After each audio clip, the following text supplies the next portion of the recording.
Well, hello. Um, Welcome back. I know, 2 videos one day, right? Well, truth is, it's not that I've had a loss of ideas. It's just I've had a little bit of a lack of time, and more importantly, I've had a lack of privacy.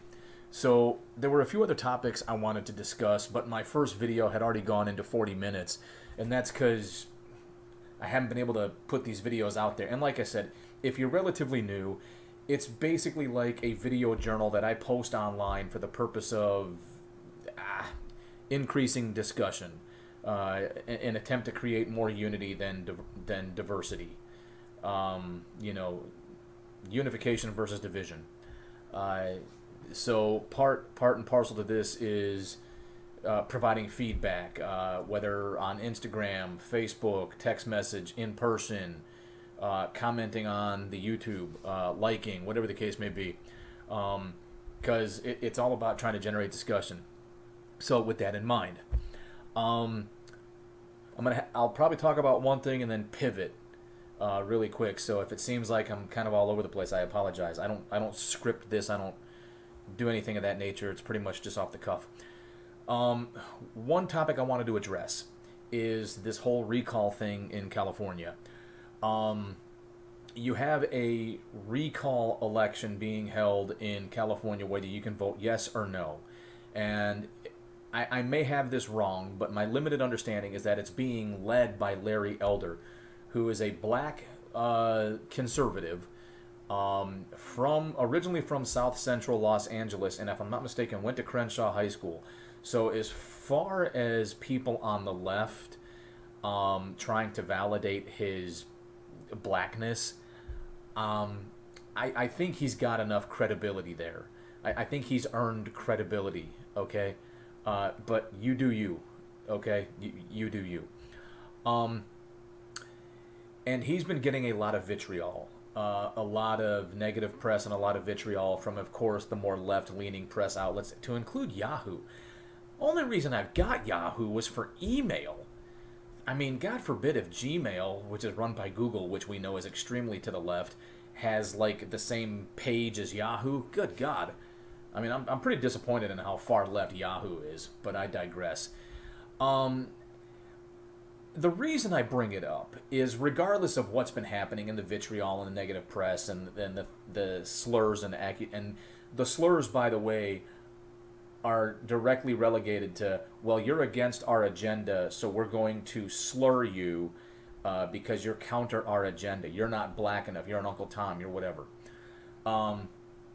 What concerns me the most is some of the celebrities I follow on Instagram, so I know when they have new projects coming up because I'm interested in their work, and I typically like how they perform in their work, or I typically like the project they're associated with. One example that comes to mind is like anybody who was associated with Firefly, or anybody who was associated with Supernatural, or Psych, or just to name a few. I pretty much disagree on all levels with their politics. Just because. And I don't know if their politics are true. I don't know if their politics are because of the industry they're in as an entertainer. In order for them to remain relevant and popular and to continue to work and pay their bills, they need to adhere to a certain political belief system. I don't know. I know there's a handful of outspoken actors and actresses who are a little more to the right that have a difference in opinion, and some of the negative reactions they've received from the Hollywood elite. What I find disingenuous are some of these celebrities. I found that there's two different pockets. Celebrities that are like, hey, I voted. And then you have celebrities like, hey, I voted, but more specifically, I voted no. You should vote no, and this is why you should vote no. And here's my thought on that. First and foremost, I don't live in California. I don't know what it's like to live in California in the present. I've lived there twice. All right, I went to boot camp there in Southern California, down in San Diego, and then about 45 minutes north, I went to training in Camp Pendleton. All right, and then I also spent about 4.5 months in Camp Pendleton getting ready to go to Afghanistan. I did spend 2.5 years in Northern California outside of Lake Tahoe when I was stationed at the Mountain Warfare Training Center. That was technically in California, however, we spent most of our free time in Nevada since it was, you know, like right here in California, Nevada, Lake Tahoe. You get the gist. If you're from the area, you know. I still can't accurately say that I really knew what it was like to live in California. But right now, they have Governor Gavin Newsom, who is directly related in some way, shape, or form to Nancy Pelosi. And I have not heard a lot of good things out of California right now. I mean, it's a beautiful state. It's got a lot of beautiful stuff. As far as I know, it's always been filled with weird people. Whether indirectly or directly, movies, television shows, you name it, have always, in some way, shape, or form, mentioned the uniqueness or the weirdness that is California. So I don't know how certain everyday average 9-to-5 people are being affected by Gavin Newsom and his policies, but it's enough so to prompt a recall vote. And what I find completely disingenuous are people in a celebrity status whose work I enjoy outwardly voicing their opinion to support Gavin Newsom and to vote no against his recall. And I don't know how often this has happened in the past. In the past, I probably didn't give a damn. What I find disingenuous is most people in a celebrity status, regardless of what tier celebrity you are, most likely do not share the same lifestyle as an average 9-to-5er.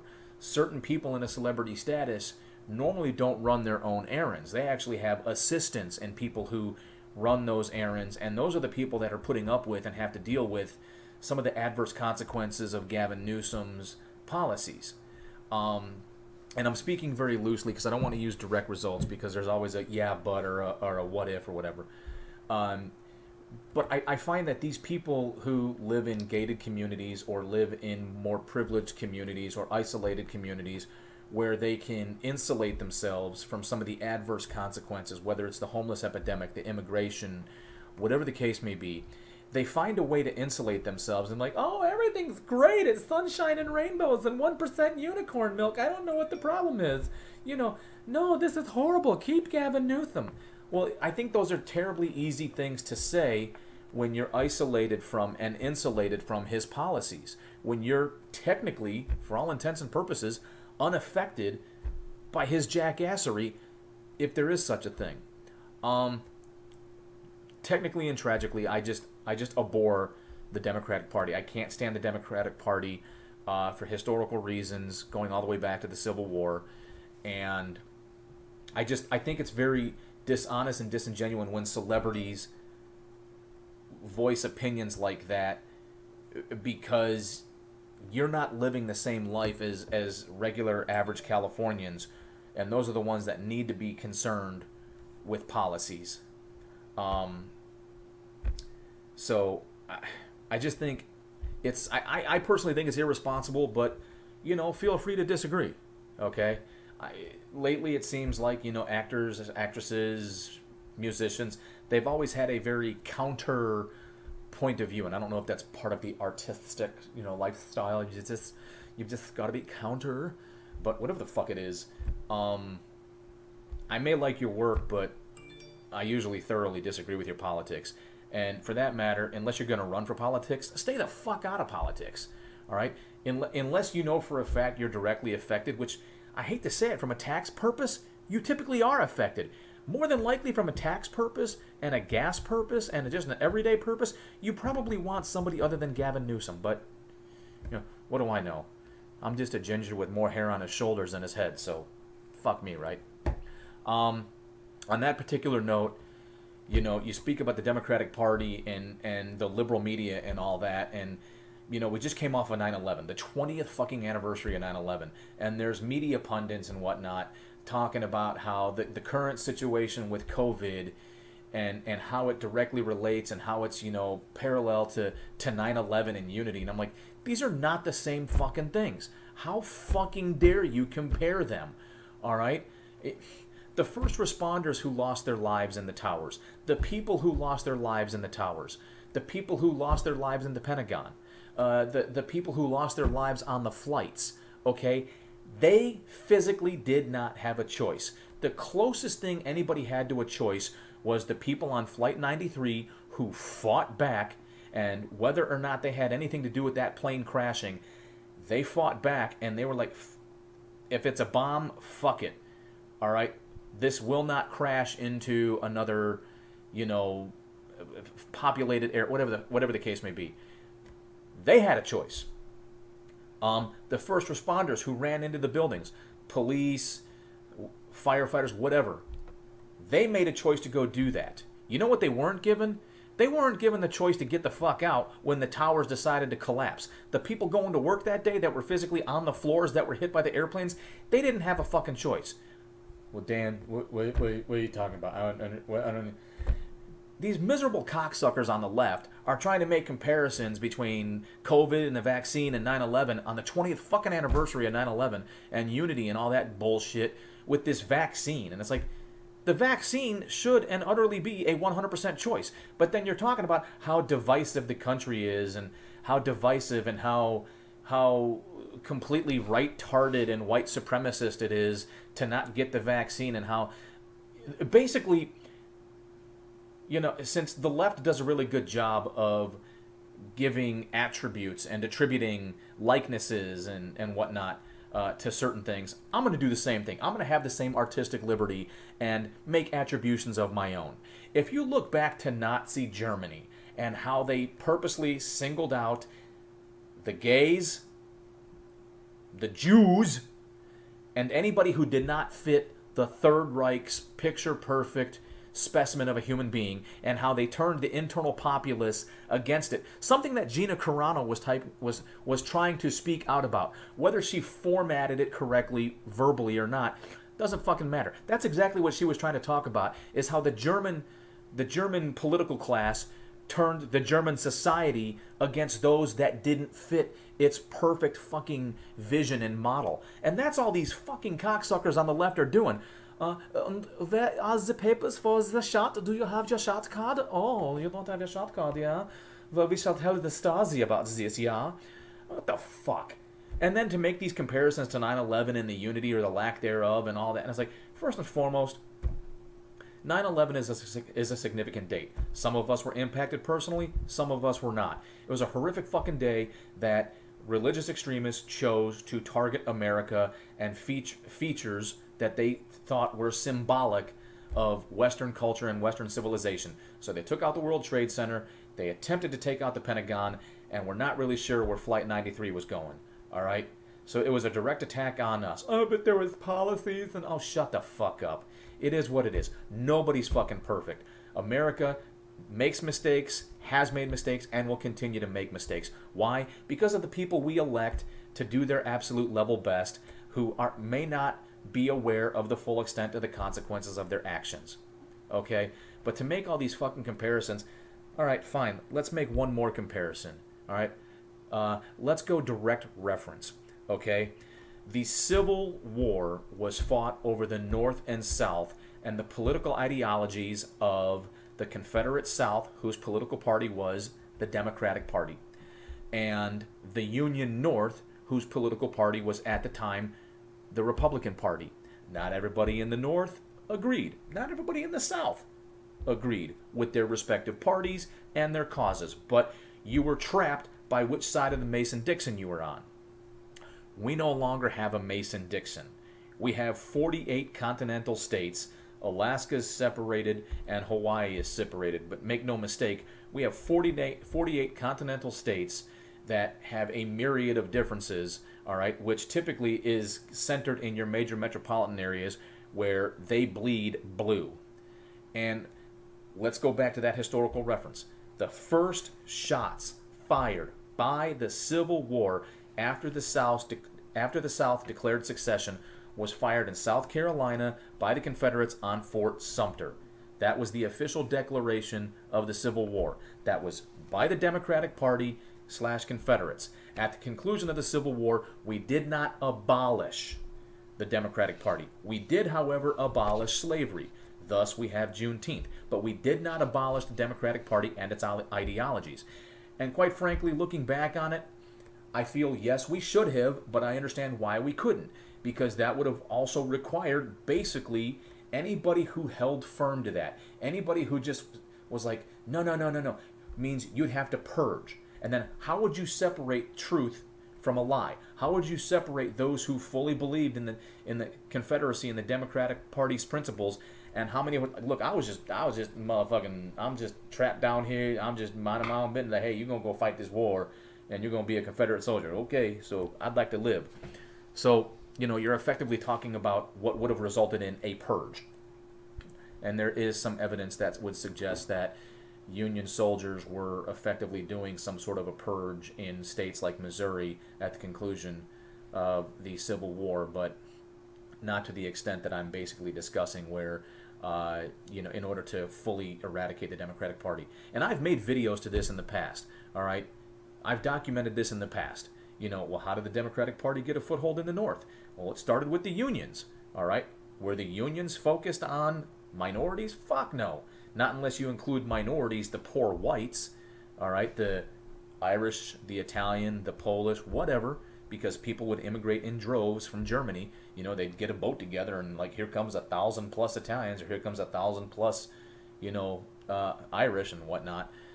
But the Democratic Party gained a foothold in the North through the labor unions with the poor whites. Had nothing to do with minorities at the time. Incidentally, part of the reason in some of your major cities why minority street gangs were formed is they were formed as neighborhood protection groups. I know back in Chicago, groups like the Vice Lords and the Latin Kings originally formed as a local neighborhood watch group to protect the minorities they represented. But I digress. So, between celebrities voicing their opinion as an attempt to influence others because they follow them for their work, I think you need to be careful with that. All right? Let people make their own decisions based on how policies affect them, not how a political party might affect your career. And I know that seems oxymoronic, but maybe just don't have an opinion at all. Just leave it alone. Like, I really appreciate the celebrities like, hey, I voted. There's a thing out there. You need to vote on it. So I did. I went and voted.